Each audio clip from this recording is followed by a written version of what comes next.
Most of the super hit serials எல்லாமே பல லாங்குவேஜில் வந்து ரீமேக் பண்ணுவாங்க. அந்த வகையில் விஜய் டிவியில் டெலிகாஸ்ட் ஆகிற மகாநதி சீரியல் வந்து மலையாளத்தில் ரீமேக் பண்ணுறாங்க. ஸோ மலையாளத்தில் இந்த சீரியல் வந்து ஆசியா நெட் சேனலில் டெலிகாஸ்ட் பண்ண போகிறாங்க. இப்போதைக்கு அதுக்கு என்ன டைட்டில் வச்சுருக்காங்கன்னா புலையும் கடன் அப்படின்னு டைட்டில் வச்சுருந்துருக்காங்க. ஷூட்டிங் வேலை எல்லாமே சூப்பராக போயிட்டு இருக்கு.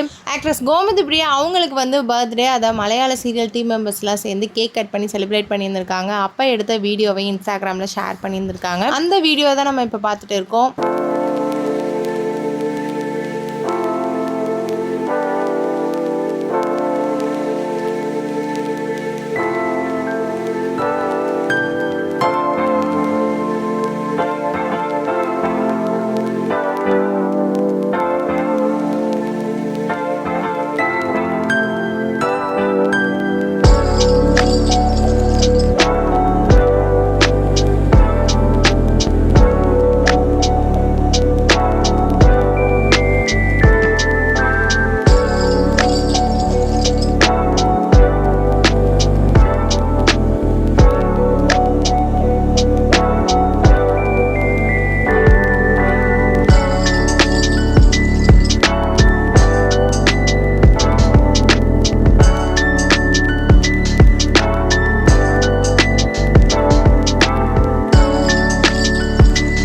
சிறகடிக்க ஆசை சீரியலில் மீனா கேரக்டரில் சூப்பராக நடிக்கிற இவங்க இப்போ மலையாளத்துலேயும் என்ட்ரி கொடுத்துருந்துருக்காங்க. காவேரி கேரக்டர்லேயும் நடிச்சுட்டு வந்துட்டு இருக்காங்க. ஸோ இவங்களுக்கு பர்த்டே விஷஸை நீங்களும் கமெண்ட் செக்ஷனில் கமெண்ட் பண்ணுங்கள். மேலும் இந்த மாதிரி cinema update and serial updates எல்லாம் தெரிஞ்சுக்கணுன்னா மீடியாவோட சேனலை சப்ஸ்கிரைப் பண்ணுங்கள்.